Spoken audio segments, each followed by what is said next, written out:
Everyone, welcome into the Fantasy Alarm MLB DFS live show here. We got James Grande as always, and I'm filling in here.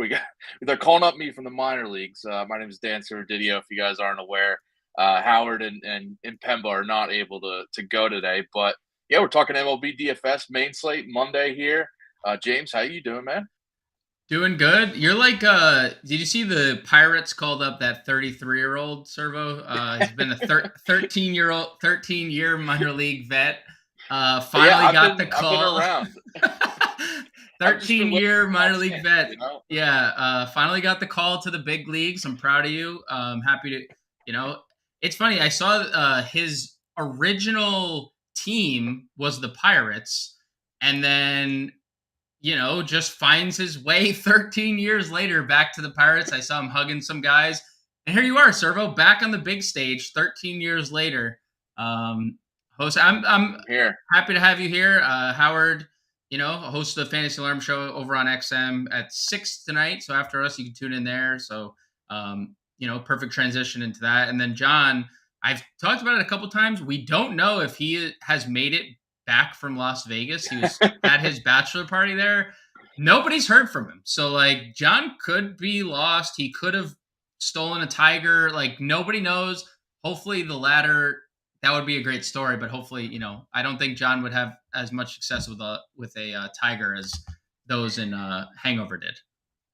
Yeah, having a bachelor party in Las Vegas is definitely a bold move. Give props to him though. Oh yeah, hopefully he's alive and well right now. We'll see tomorrow, I guess. Right? I We'll think see tomorrow's tomorrow, the right? day. Yep. If we don't hear from him, then I might be back here tomorrow. Right. Um, yeah, so yeah, we're talking MLB DFS main slate here. Starting up at 7:07 p.m. Eastern time tonight is the main one on DraftKings and FanDuel. And if you're watching here, you can see the screen here, the screen share here that we'll be going through top plays at all the positions. As always, get your questions in on the chat here. YouTube or Twitter, wherever you're watching, just get your questions in. Discord and we'll be answering them throughout. James has always got the top notch advice here. Before we get into this, we got to touch on this Aaron Rodgers story. By the way, if you guys are just joining here, and you're probably aware, Aaron Rodgers trade official to the New York Jets. The pick swap in the first round this year. Picks other picks included here, but really interesting. I mean, initial reactions, Grande. This is fantasy baseball, MLB DFS here, but I mean, this is a big story here. I mean, the Jets were pretty good without good quarterback play last year. So, Yeah, barring Brees Hall's return to good health and all the weapons they've added in the last 2 seasons, including Lazard this offseason, I like it. I think Aaron Rodgers is a good fit there. We'll see how long he lasts in New York, but I do like the fit. sweet. Yeah, and by the way, it's NFL draft week, and you can learn about the top rookies and follow all the storylines on Better Sports Network.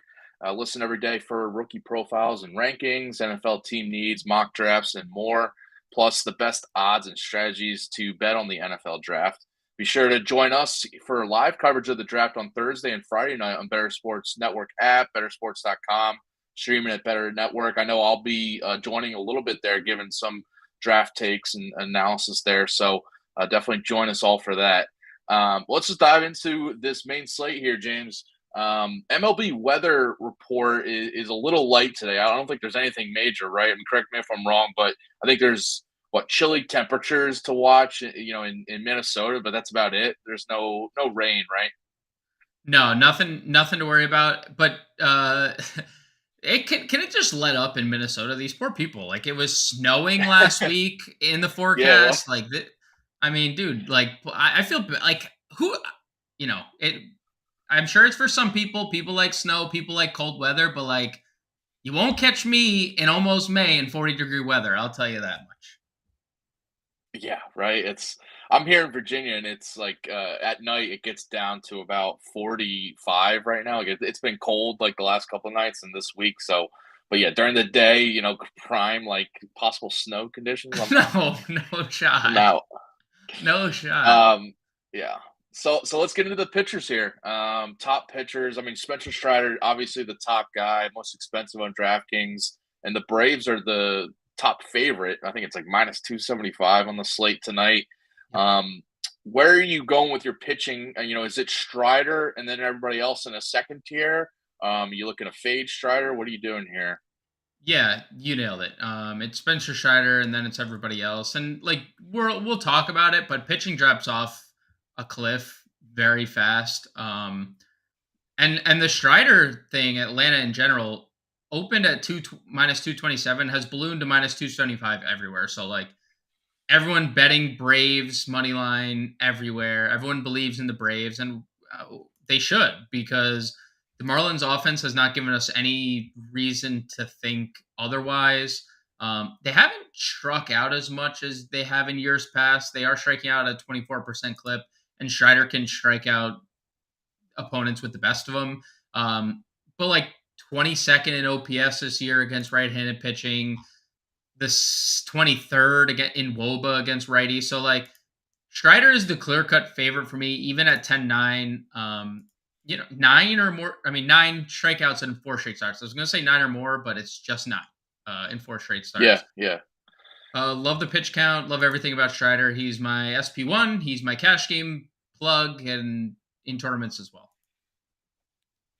Yeah, not much. Yeah, I mean that strikeout streak is ridiculous from him. I mean, you obviously expect it to stop at some point, but I mean the Marlins lineup doesn't scare me too much. Yep. Just looking at it. And by the way, if you're looking at strikeout props and stuff like that, I think it might have gone up, but it was like 8.5 earlier today. So if you're looking to go over on that one, um, other pitchers, top pitchers, so your SP2 on DraftKings. Montgomery and Gray are the next highest priced here. Minnesota's a decent sized favorite over the Yankees, I saw, and St. Louis gets to, Montgomery gets to play this Giants offense that strikes out a ton. So are you looking to get one of these high priced guys with Strider, or who's your top, I guess, SP2 here?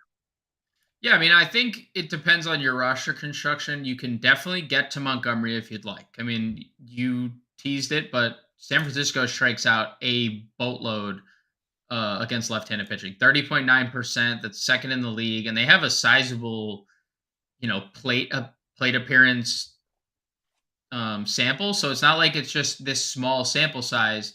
San Francisco's bad against lefties. They thrive against right-handed pitching. So I do like Montgomery. It's funny because Montgomery had been so good leading into that start in Arizona, and John was like, Arizona is just like better than what they've been. And sure enough, like he just gave them fits, or Arizona gave Montgomery fits. The other 3 matchups he hasn't had a problem with. I don't think San Francisco is going to be. So 9,500 is a good price for him. He's going to get up to 100 pitches. Like pitch count's not a worry.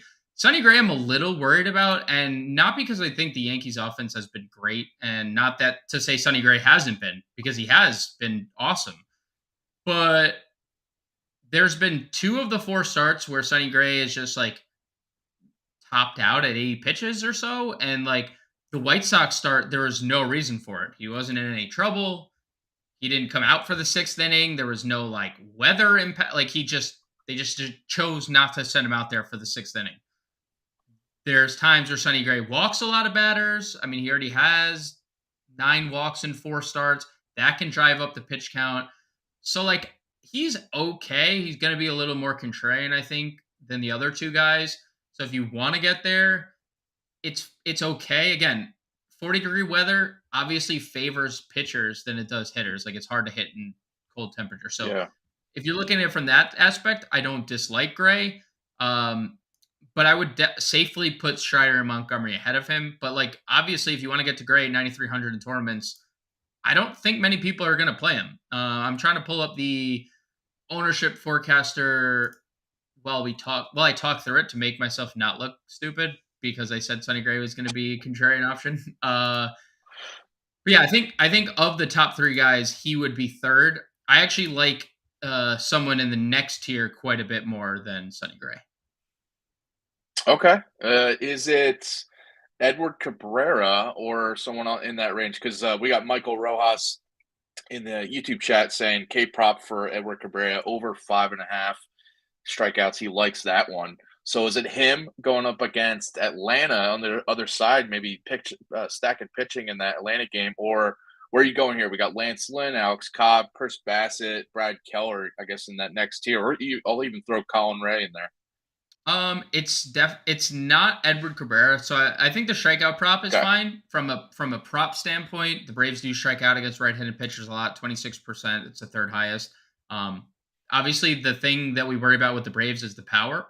Their ISO is currently eighth in the league against righties, so they could get snake, or Edward Cabrera could get snake bit there. He also could get snake bit in the walks department. Edward Cabrera does not exactly have the best control. He has a lot of walks through 4 starts. I mean, he has 2 games of 6 or Yeah. more walks. So like, there's a lot of. I like Edward Cabrera, the prospect. Little worried about the spot. I actually like Chris Bassett quite a bit.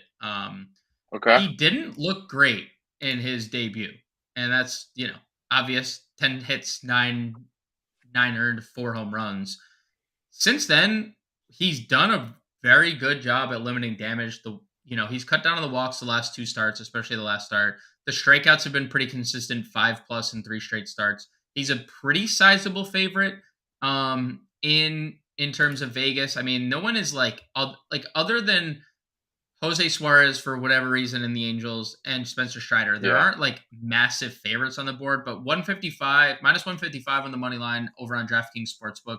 A little better in different places, like Caesars is minus 161, so you could get Bassett at bigger number there.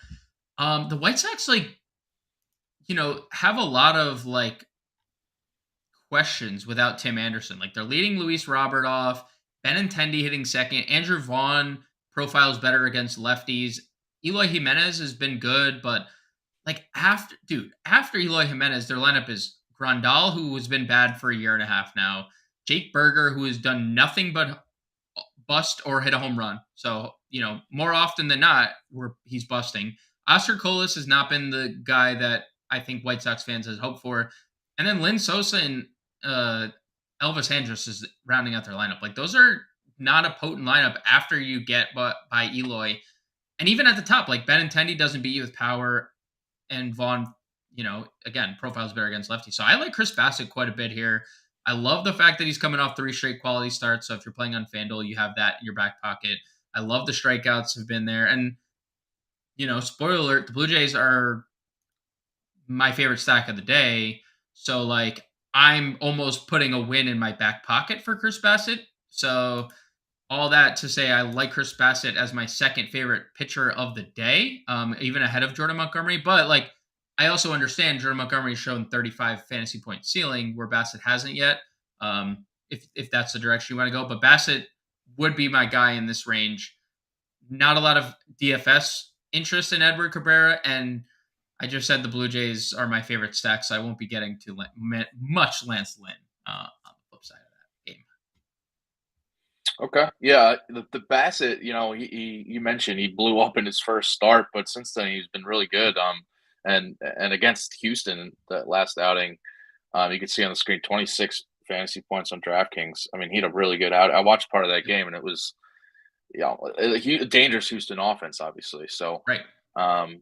Yeah. So, okay. And you mentioned the top favorites. Yeah. Like the Braves and the Angels. I mean, the Angels are playing the Royals. That's probably why they Right. are big favorites with even with Jose Suarez on the mound. But the Blue Jays are kind of next in line with the Twins. They're small favorites, but bigger than others. So if you're looking to target some of those pitchers, all right.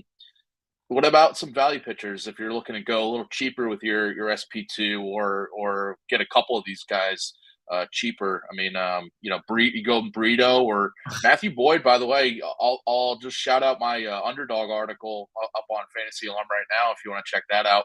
I kind of brought up his K prop, and it's one that I like tonight because he's playing a Milwaukee Brewers offense that strikes out a ton against lefties, especially over the past week or past 2 weeks. And the weird thing for them is they haven't faced a ton of lefty starting pitching. Only like a couple this year, but those starters are racking up like 9 strikeouts. One of them was Jordan Montgomery earlier this year. So Boyd, I mean, kind of really cheap for the upside for K's if you want. I mean, he's playing for a Detroit team on the road, so maybe you don't get the win there. But are you looking at Boyd or any of these other cheap starters? Yeah, I actually don't hate that call. And it's not that I think Matt Boyd is like, he was pretty good at his peak. Like, he was a very good fifth, like every fifth day starter. And he hasn't been like, he only made a handful of starts last year, but he's looked okay this year. Like, there hasn't been any blowups. There's obviously been control issues that's like limited him. And that's why we haven't seen him go deep into games. But the pitch Yeah. count is on the rise, like 75, 76 his first two starts, up to 82 in start number 3. You mentioned the strikeout rate. And sometimes strikeouts like don't tell the whole tale. Like, sometimes teams strike out and still mash.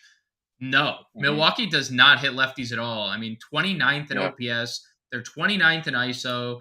They're 29th. I was before Woba loaded, 29th in Woba. Like, every statistic and every measurable that Milwaukee's offense matches up against with lefties is terrible. So yeah, I do like Matt Boyd. You mentioned the part about the win equity. That's obviously a worry. He needs to get through 5 innings to even have a chance. But I think this is a lineup that he could do so. Now the walks are a thing. Like, they actually have a pretty good walk rate against lefties.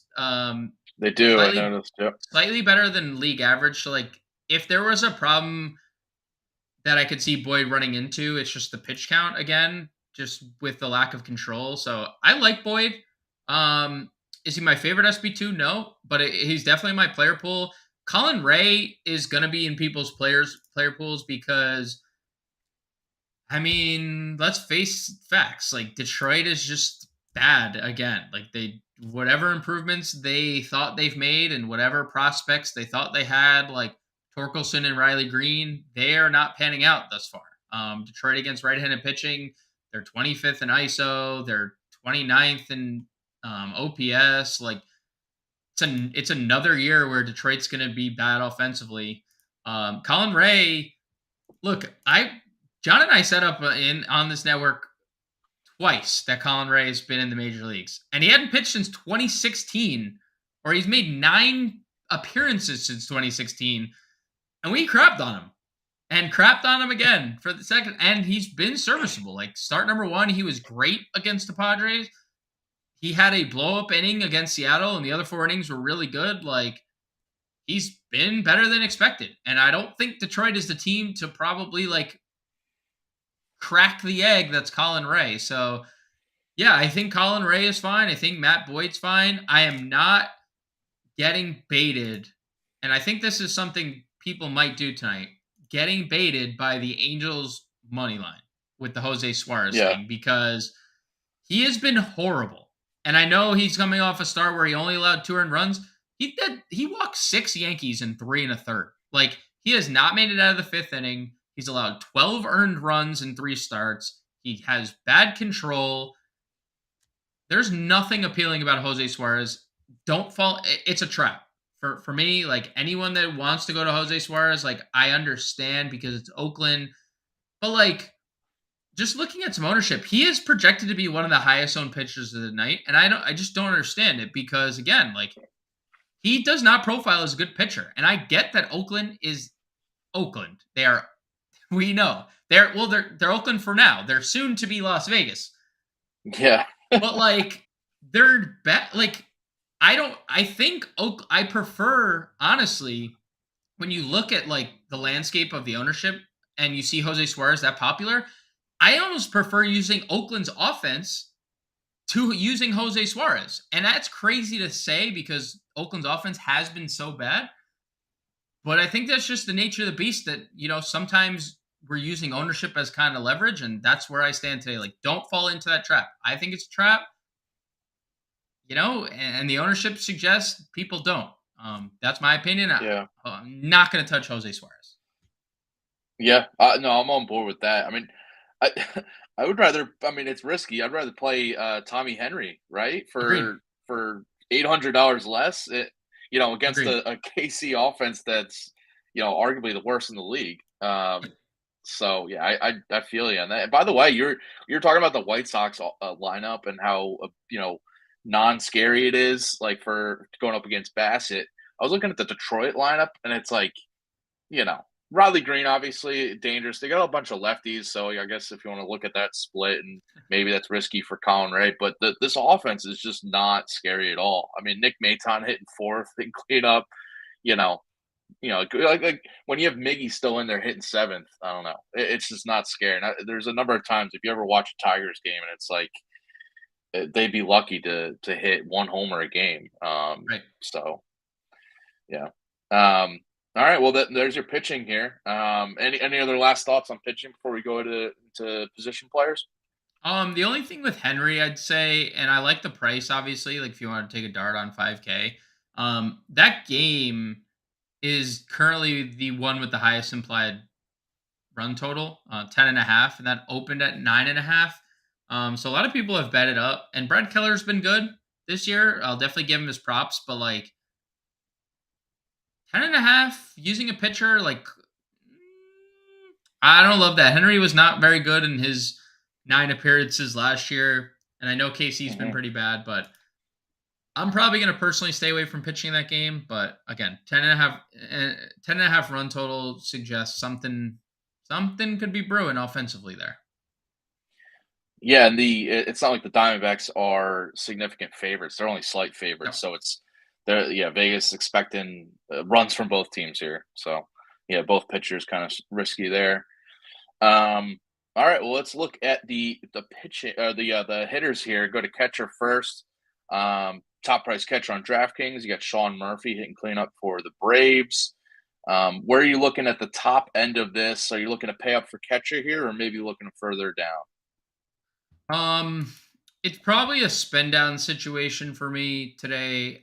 Like Hmm. usual, like if we have an elite catcher like in Coors or Great American, or there's Wind and Wrigley, like those are the situations where I would generally consider it.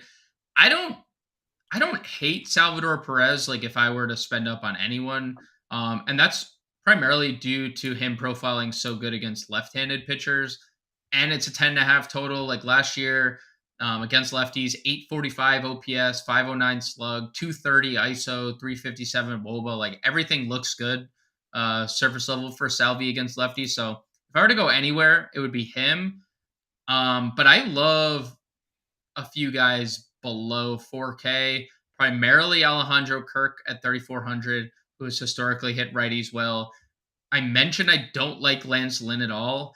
Um, Righties and lefties both hit Lynn extremely hard this year. Lynn is, aging. He was very good at the time, and we kind of saw the decline last year, and it's really catching up to him this year. But righties have hit 302, 383 on base, 365 WOBA against him. Alejandro Kirk hitting fifth tonight, in a tremendous spot to produce multiple runs at 3,400. This guy who has looked good over his last 10 games. He was great for the Blue Jays last year, hit third every night, like, or fourth. Like, this is a very good hitting catcher. So I really Yeah. like Alejandro Kirk. Look, I mentioned I'd rather use Oakland's offense, and Shane Langoliers has been pretty dang good lately. Homered off Jacob DeGrom on Sunday, um, which is, a feat in itself, but he's hit 3 home runs over his last 10 games. He was a highly coveted prospect. Jose Suarez stinks. Like, I don't care what the money line says. Like, he does. I know he's a is he a major league pitcher? I don't know. Brady's hitting 390 against him with a almost 1100 OPS and a 468 WOBA. Like, this is listen, this is the one you're never going to hear more Oakland Athletic suggestions in your life, Servo, than you are tonight. And that's just how much I dislike Jose Suarez tonight, and I just don't understand the love. Like, I would go to Langoliers hitting in the middle of their lineup. But all that being said, if you're not infatuated with the Oakland A's like I am, I would just plug Gabriel Moreno in 2,700 and move on. Like, this is probably where I would go at catcher. He's been pretty good lately. Had Sunday off. Will be back in the lineup today. Before Sunday's pinch hit, He had back-to-back multi-hit games. Going into Sunday's game, he was the team leader in RBIs. Like, for a guy that we were kind of like, oh, off to a slow start, maybe he's not the hitter we thought he was. I mean, he is kind of that guy. Like, they shipped out Dalton Varsho in kind of like a surprise deal. Arizona did to get Moreno, and Lourdes Gurriel was like kind of not a throw in, but like more so this deal was meant for Moreno to shine, and he has been pretty good. So 2,700 in a 10.5 implied run total. Brad Keller, although he has been good, and I mentioned that, there are numbers peripherally suggesting that he's been kind of lucky. 60% ground ball rate is pretty insane. So if he doesn't have his A stuff, like, regression is likely to come.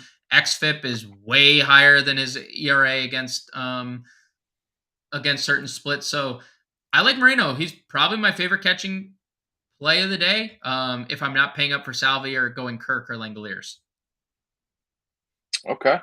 Yeah, you mentioned looking at the Oakland offense here, and that game total, it's at 10 right now. I'm seeing, Mhm. just below the Royals Diamondbacks at 10.5. And yeah, obviously the Angels are the decent favorites there, but the Right. A's are going to score some runs against Suarez.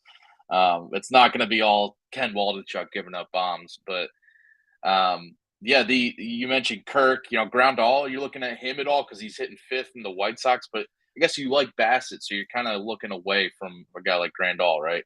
Yeah, I mean, I will give him a little more credit. I mean, he was lost last year, but he has been fairly decent. I mean, 845 OPS is nothing to scoff at, especially a switch hitting catcher. I don't dislike Grandal. Like, lefties do have success this year against Chris Bassett. 303 average, 453 WOBA against. Like, those are or 353 WOBA against. Like, those are big numbers. So I don't dislike Grandal. I just Yeah, prefer the other guys more. But if yeah, you're like, Bassett is going to be pretty highly owned as an SP2, even on FanDuel where he's on one pitcher sites. So if you want to be contrarian and use guys against him, by all means, that's essentially what I'm saying about Jose Suarez, right? Like, I'm talking Oakland because everyone's going to Jose Suarez, and I just don't understand it. Like, he's been bad. Lefties have hit Chris Bassett just fine. The White Sox just don't have many lefties in their lineup tonight. It's Grandal, it's hmm Benintendi, and that's it. So yeah, I mean, you can get to Grandal if you want 3,500. I do prefer the other three guys below him, but I I definitely got I you. definitely don't hate the idea of getting to All right. Let's go over to first base here. And by the way, if you guys are watching, send in your questions, comments on props or DFS or anything. We'll definitely answer those and get to those throughout as they come in. Again, if we're previewing the main slate for DraftKings and FanDuel starting just after 7 Eastern. But there are games starting up at 6:10 Eastern, I think, is the first one in Cleveland. So if you got questions about bets or anything there, we're certainly happy to help. Let's go over to first base here. I love seeing Otani being first base eligible. It's him. just It's funny so to funny. me. Yep. Otani, obviously, this is a stacked position. Otani, Goldschmidt, Matt Olson, Vladdy, if you're looking to stack some Blue Jays, Rizzo. Are you looking to get one of these top end guys at first base here? Yeah, so I also think it's very funny that Otani is a first baseman. Also, shout out to Better Boss in the chat. Matt, what's going on? Salute to you for stop by, showing some support. I think it's hilarious that Otani is here. Um, I would get there, but I just have my sights set on Vladdy Jr. tonight. Like, I told you, I'm all in on the Blue Jays. I think Lance Lynn looks terrible to start the year. The numbers suggest it. Righties, 365 WOBA, 302 average against them. It's even worse when we talk about lefties for the Blue for going up against Lance Lynn. But I talked about it on the Fantasy Alarm MLB DFS podcast with Howard Bender this morning that, like, Vladdy's just casually hitting 341, and it's just like nobody cares. Nobody cares. The guy's hitting 341. on his way to contend for another MVP, and it's just like, oh, that's what's expected of Vladdy, right? To hit 341, it's like that's insane, like I Crazy. don't know. So I love Vladdy here. I think he's my top spend at first. I do like that Otani has first base eligibility because like then you're not pigeonholed into using if you want to use Trout and if you wanted to use Renfro and if you wanted to use Ward, like you don't like you can use four of those guys together, right? Because you could use Otani at first, or Yeah. some mix and match of them. Because if you just have all four of them as the outfield, what are you going to do? Like you just can't you can't build your Oakland stack with all four of them. So I do like that fact, but it is funny because he doesn't play first base. Yeah, it's just one of those things where it's like, all right, he's literally not played first base. Right, right, So right, right. all right, so that's the top end there. Yeah, Vladdy hitting the two hole too is a nice, anytime you get like a power hitter that's also can hit for Hmm. average, as you mentioned, that's hitting in the two hole against a guy like Lance Lynn, we'll Yep. take that. Are you, by the way, on Otani, and we could talk about this Trout too, I guess, but are you more inclined to play him now that they have him batting third? Or if they have him at second in the lineup, is that better or worse, I guess, for DFS? I like him hitting third. I like him hitting Yeah. second. I just like I don't care if Otani was hitting ninth. Like I just would like using Yeah. Shohei Otani. Like it depends on like specific. Like in other instances, like if he was hitting seventh, that would be a little hard to get to because it wouldn't connect to like Yeah. if you wanted to use Mike Trout or hit like Rendon, Renfro, like that wouldn't connect to your stack as much. So I definitely like Otani hitting in the middle of that lineup for sure. Um, Gotcha. I am listen, I like this game quite a bit. If you listen to the Fantasy Alarm podcast this morning, Howard Bender was not on the Angels side of things as much as I was. They have a lot of dudes that hit lefties extremely well, like a lot. And Otani in the past has hit lefties really well. He hasn't thus far.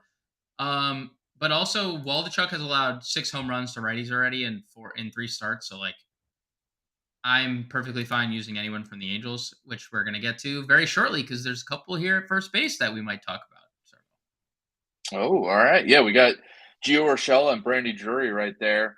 By the way, you mentioned Otani hitting seventh. We got Joey Gallo hitting seventh, but we and do. priced up here. So I doubt people are really playing him. And he's, obviously he's kind of most times home run or bust. And I don't know if many people will be going there, but yeah, I guess so. Urshela and Drury, are you looking at one of those guys in this mid range? And they have multiple position eligibility as well. So you could, I mean, if you play Otani, you could get one of these guys at shortstop or second base.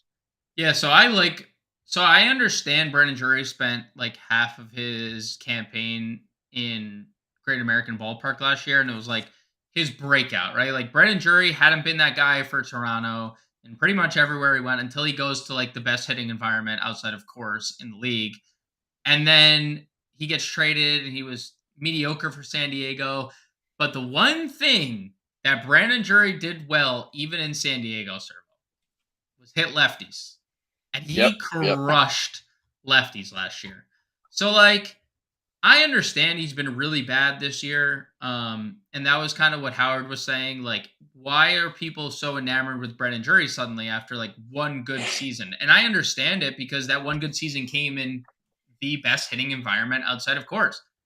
But lefties were throwing beach balls to Brandon Drury last year. Not 626 slug, 955 OPS, 327 ISO, which is out of this world, 403 Boba. Like he crushed lefties. So Yeah. I do like Brandon Drury for tournaments. He's in the lineup tonight, hitting sixth, which is a pretty good spot in the lineup that pairs with your, if you wanted to run a Trout Otani, Renfro, Drury, or Trout Otani, Rendon, Drury, like they give up a lot of like Waldachuk has given up a lot of power to righties, and Brandon Drury supplied it last year against lefties. So I like Drury quite a bit.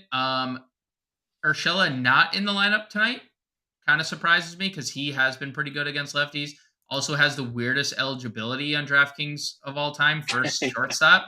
That's that's some like Red Sox using Bobby Dahlbach as their shortstop type eligibility. But yeah, I like Drury quite a bit, 36. I actually do also like Joey Gallo slightly for like a GPP Okay. because Johnny Brito, the last time he faced the Twins, that he couldn't get out of the first inning game. He gave up Yeah, like you three got home rocked. runs Yeah. and 7 earned. And Gallo has openly talked about how much he hates the Yankees and how much he hated his time in New York too. Not that like baseball is the hardest sport to have revenge in. I think like there's Yeah. no way to weight revenge in baseball because like it's just so hard to be good at.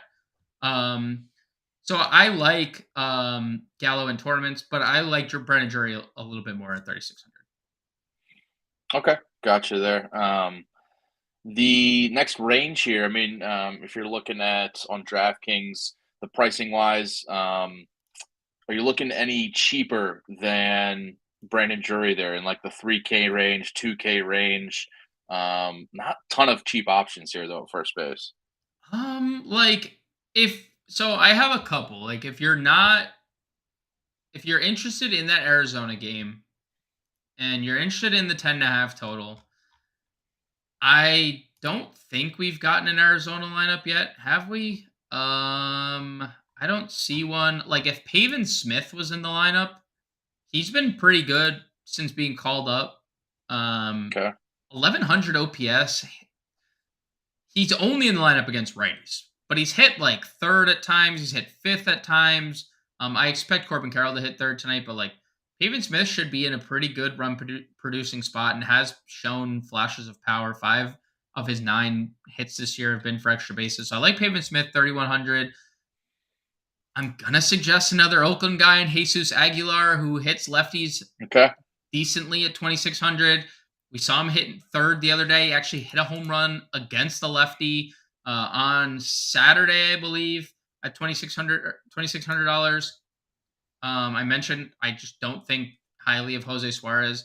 And then something that Howard and Bender and I talked about on the podcast this morning was Brandon Belt, who like had this long career in San Francisco where he was just like unlucky playing in such a bad hitting environment, but he was still putting up good numbers. And then he comes to this hitter's haven in Toronto where the walls are moved in. It's a great division everywhere to hit in other than the Trop. And now he's having his worst statistical year of his career. But there's been signs of life where he's hitting 2 of his last 4, where he has 2 extra base hits over that span. Um, so like I don't dislike Brennan Jury or Brennan Belt here at 2,200. Like obviously it stinks playing Brandon Belt because that means on DraftKings you're not playing Vladdy in a Blue Jay stack, right? Like you're essentially like, Yeah. I'd rather play Brandon Belt than Vladimir Guerrero. But like if you feel strongly about a spend up in the outfield or you're double spending up at pitcher, I mean, Brandon Belt isn't the worst option. This year, Lance Lynn against lefties already allowed 4 home runs, 711 slug, 470 WOBA, 340 average against. Like lefties are killing him. So I do like Brandon Belt, 2,200 as a punt. Could be a way to differentiate from Vladdy. Could be a different way to be different in your Blue Jay stacks as well. Yeah, I like that Belt call. And you mentioned so he's hitting sixth in the Blue Jays lineup tonight, right behind Kirk. And you mentioned you like Kirk. So if you wanted to do, and Matt Chapman's at 4. So if you want to do like a 4-5-6 or throw Whit Merrifield in there at 7, to get that back, that middle/back half of the Blue Jays stack. And by the way, Brandon Belt, 6 for 16 in his career against Lance Lynn. Hitting 375 there. No homers, but it's a pretty solid batting average for it's obviously a small sample size, but bigger than most. And just something to note, I guess, for 2 veteran players that have faced each other a decent amount of times. Look, we have a chatter right there, Servo. Vlad Guerrero, number 1 spend up. I agree. Okay. I mean, look, I started the show by saying the Blue Jays are my favorite stack. I think he profiles incredibly well against Lance Lynn. I think everybody in this lineup has a chance to. I mean, Lance Lynn he's 37 years old. Like he's just on the decline of his career. It just happens. He's throwing flat cutters that are not cutting, and those leave the ballpark. And Vladdy leaves the ballpark with the best of them. So I agree. I if I were to make a home run call right now, it would be Vladimir Guerrero.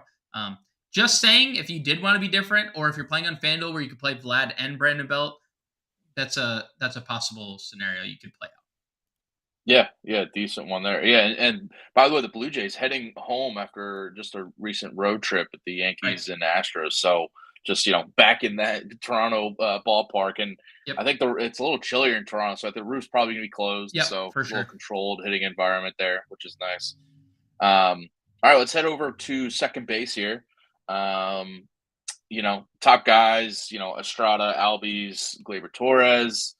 Are you looking at any of these top guys, looking to pay down a little bit? You got Ketel Marte there against Brad Keller, Jorge Polanco against Brito, if you want to go to the Twins. Or, Brandon Drury's there, second base eligible. So that's also an Yeah, I think this position kind of stinks. Like up top, I don't necessarily like. I understand Estrada's been great. He homered on Sunday again. He's been awesome, but I don't feel great about getting to him at 55. Like he doesn't rank amongst the top spend ups for me. Okay. Ozzy Albies, I usually only play against left-handers. He's just historically been better hitting from the right side. I like Nolan Gorman for a home run, like GPPs. Alex Cobb hasn't been great against left-handed bats. 327 average allowed, 344 WOBA. So, you know, Cobb tends to struggle more with lefties. I like Gorman for a home run. Ketel Marte, if you're playing that game environment, sure. I love Jorge Polanco at 3,900. And I love it more that he's hitting third. He's looked really good since returning from injury. Like right out of the gate, 5 hits in his first 3 games, and right out of the gate, hitting third in his 4th game back. Like Yeah. that's pretty awesome. He didn't get to experience Johnny Brito last time, so he wants to join in on the fun. He said, "Hey, Skip, like let me hit third today, so I get in on the fun too." Yeah, I love Polanco. I think of like 39 and up, he's my favorite play at the position. You can obviously use Drury. I think Merrifield fits in the stacks. Luis Rengifo is interesting. Another guy who hit lefties extremely well a year ago. I think if you wanted to include him in your Angel stacks, you could. He's hitting 7th, so there's not like a ton of appeal, but he did hit lefties well. I think if there was like 2 guys down below I'd have interest in below 3K, Jordan Diaz has been hitting second for the Athletics, and he's looked really good. Hits in 4 straight games since being called up. 2 extra base hits. He scored runs in all 3. And again, just gonna keep mentioning it. Like the top half of Oakland's lineup is serviceable. That's all we need. Yeah. I'm not playing after 5. I think the top half could do enough damage to Jose Suarez where it just like kills off all that Jose Suarez love.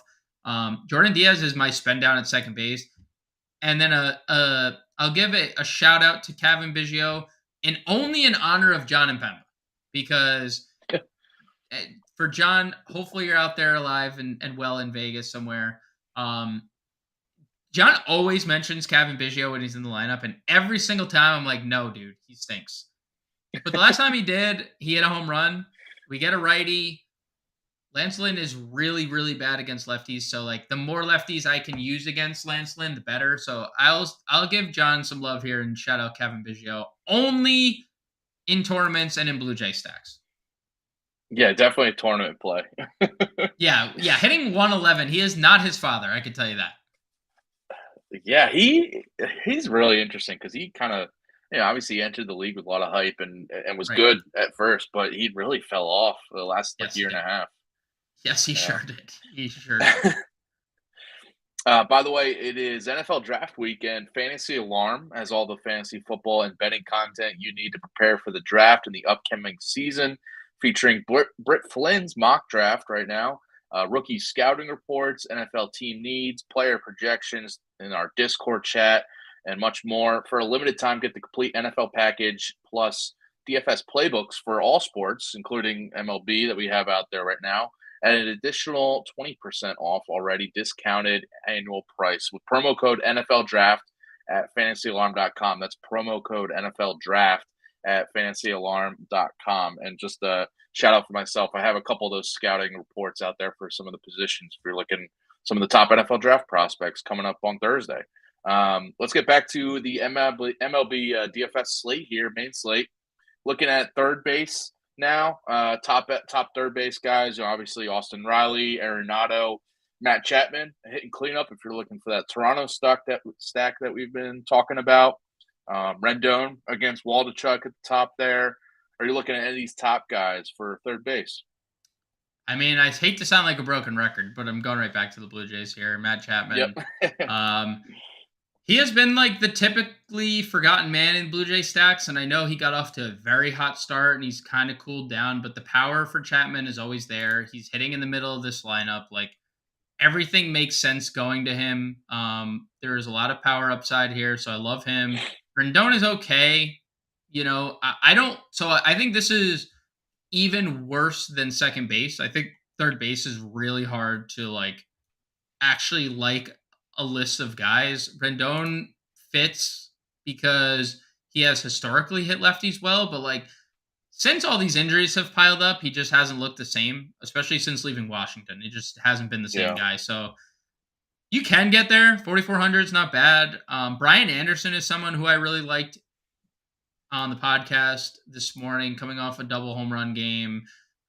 He's been good for Milwaukee. He's mostly done all of his damage against right-handed pitching, which worries me a little bit, but he's still in the advantageous spot in terms of the righty-lefty matchup. So I like Brian Anderson. I like the multi-position eligibility too. And then it's you could take a shot on Mike Brousseau, who has hit lefties historically well, if you aren't playing Matt Boyd. But the thing with Brousseau is, yeah, he's leading off for Milwaukee. He might not finish the game. He might get two at bats. And Yeah. if you don't have, he's just one of those platoon guys where, yeah, he hits lefties so well, you want him to get as many at bats as he can. But if it's a close game and Brousseau's 0 for 2 in the seventh inning, he's not getting a third at bat, or they're going and a lefty's not on the mound, he's not getting a third at bat. So, if you think Brousseau can get it done in the first couple of bats against Matt Boyd, I'm okay going there. But unless you have something else at third, I think this is quite a weak position. That's why I'm just really getting to Matt Chapman, Brian Anderson, really. Okay. Yeah. I like that. Yeah. And Chapman at 5,200 on DraftKings. I mean, just notably cheaper than like Austin Riley being the price king there at third base. So look, something to note there. Shortstop here. Bo Bichette. Are you paying up for Bo Bichette for that Toronto stack at 5,700 on DraftKings?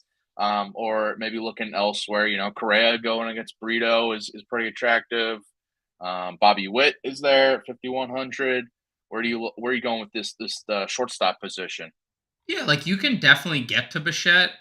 He is probably the one Blue Jay I'm a little hesitant to get to. Not because I don't think he can't go crazy, and it's not like he's just not casually hitting 330 this year either, but I like Chapman at a really weak position. I love Vladdy. He's my top spend of the day.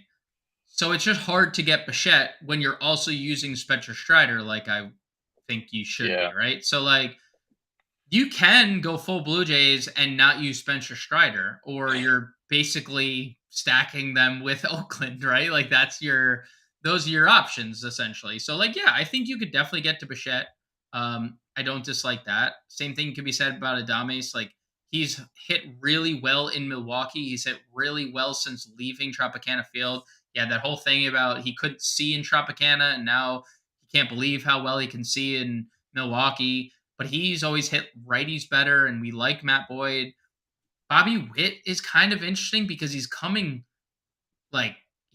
alive in a big way. Hits in 5 straight games, hitting 326 over his last 10 games, 6 extra base hits over that span, along with 3 stolen bases. So we're getting the full Bobby Witt, why he was a first round seasonal pick right now. So I like Bobby Witt. I like Correa 4,500. He homered against Brito in that last game. But, I like Tommy Edman hitting the way he's hitting the ball. I like Anthony Volpe hitting 3,800 leading off. Yeah.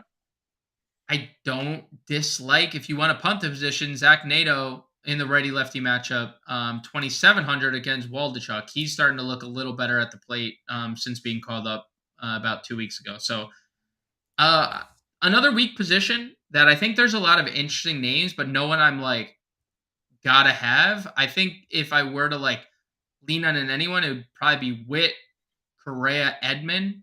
Would probably be my three like favorite shortstops. With like, if you can get to Bichette, by all means get to Bichette, and if you want to play Volpe, leading off might get a hit, steal a base, and score a run, and then day is done. 10 fantasy points, like that'd be a solid day already. But another weak position, shortstop. Okay, I got to ask you about Paul DeYoung because he's back for St. Louis here. Was activated on Sunday and had a homer yesterday. He's 2,000. I mean, mid price on DraftKings. I don't know if I've seen a St. Louis lineup here, but if he's starting, I'm not sure where he'd be in the lineup. But if he's starting, is that someone you're looking at? Like, I get it, but how long are we gonna do this song and dance with Paul DeYoung? Like, I I agree, remember, but people are going to see yesterday's performance and be like, "Oh, min price, I'm going to play him." like, this is exactly what happened last year, where he got called up and he had these like scorching hot first week being back in the majors, and then a month later he was hitting 100 again, and we were like, oh, same old Paul DeYoung. Like, it's nothing changes. Yeah, he's 2K, and if and when he hits the baseball, he could hit a home run. Yeah, If he is in a decent spot in the lineup, sure. If you want to take a dart on him, sure. It's just one of those things. Like, Alex Cobb has been pretty good against right-handed bats, where he struggles against lefties. Righties just have a 319 WOBA against him. Not my favorite. Even though he's stone cold minimum. Like, if you like, this is difference between Fernando Tatis at 2K last week and Paul DeYoung at 2K. yeah, Like, I expect a zero. The other one, I'm like, oh, this guy. I mean, he's one of the best players in baseball. Why is he 2K? yeah. And then Tatis, of course, he went like 0 for Oh for 5 in his yeah, oh first for 10. 5. Yep, awesome. All right. On that note, we'll go over to outfield here. Where are you looking top outfielders here? I mean, Tani we already touched on, and we talked about Trout as well. But you got Trout there, Acuna going against Cabrera. If you want to go with the Atlanta stack that we haven't really touched on, but is always an option.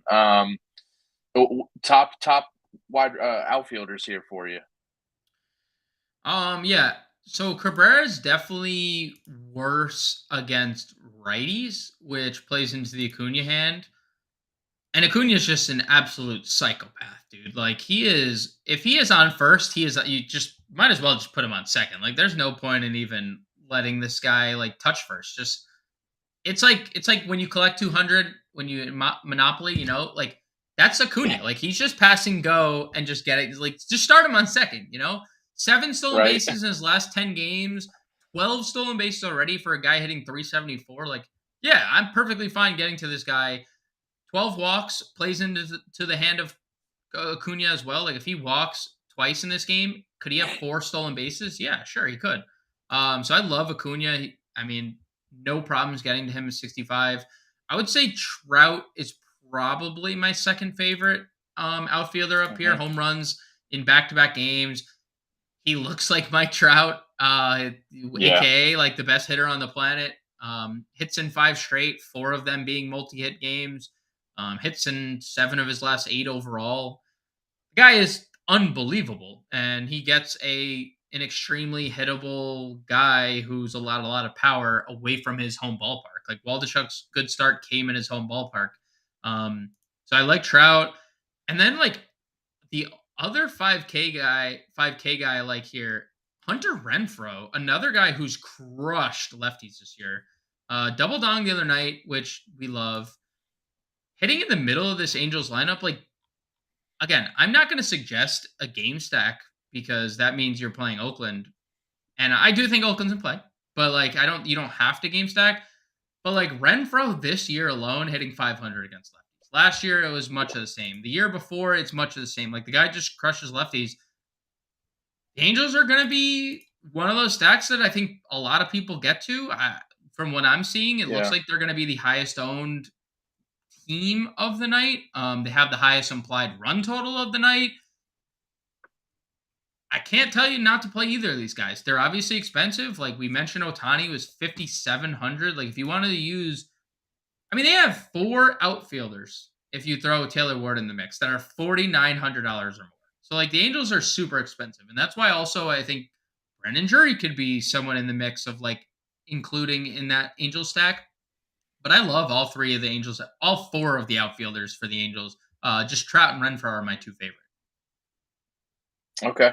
And I mentioned this earlier in the stream, but the fact that Trout is hitting second in front Yep. of Otani, who's at third, I like really like that for Trout for DFS because now he's Yep. got, I mean, obviously he's got more run chances now, but I think he's getting, I mean, he's been on fire. You mentioned home runs in back to back games, but I think he's might be getting some better pitches to hit, knowing, Mhm. pitchers knowing, all right, I got Otani up after him.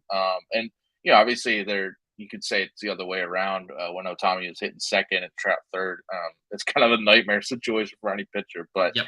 I do like that for Trout more. All right, we got about a few minutes left here. If you guys got any last minute questions, we'll try to build a lineup here if possible. But let's get to the rest of outfielders here. If you're looking a little cheaper down the list here, where are you looking to go if you're not stacking some of these higher priced Angels? Love Corbin Carroll, 4,400. Kid is just the real deal. Finally Yeah. happy to see his price not in the 3K range. It's been about a week now, and it's been a glorious week because he continues to pay it off. He has a ton of speed. He has power hitting in the middle of this lineup. The Diamondbacks have the second highest implied team total. Yep, second highest implied team total behind the Angels. We've already talked about that game environment being tremendous. Brad Keller, I think Brad Keller is due for regression. Like we're talking about a guy who doesn't strike people out. His ERA looks good, but xFIP of 4.5 against lefties, xFIP of 4.9 against righties, 194 BABIP. Like that's just such good luck. No batted ball, bad luck for Brad Keller. That's coming to an end here in this game environment. I like Corbin Carroll quite a bit. Dalton Varsho might be one of my favorite plays of the slate. This is like ultimate Dalton Varsho spot. Hit a home run on a cutter on Sunday. Lance Lynn throws a flat cutter. That's what Varsho is going to mash tonight. I could see him hitting a home run. I love Varsho 4K. I love some Oakland spend downs. Brent Rooker hitting fourth. Estory Ruiz hitting first is really cheap. Jake McCarthy for Arizona, if you want to round out the Arizona stack. Finally hit a home run on Sunday if you want to go there. So those are some of the other guys that I have interest in the outfield. All right. Well, we are out of time here. Go check out the Fantasy on Discord chat if you haven't already, and Grande will be in there and others answering some questions for lineups. And we'll be back tomorrow. I don't know if I'll be back. We'll see if Jonathan Bemba's back from his trip, but I know James Grande will for sure be back. So tune in there. We appreciate everyone here watching, listening here. And go check out the MLB DFS playbook, value plays, and all that on the site. And on Better Sports Network, some bets too. Appreciate you guys all listening and watching. I'm Dan Servodidio here with James Grande, and we'll see you guys later.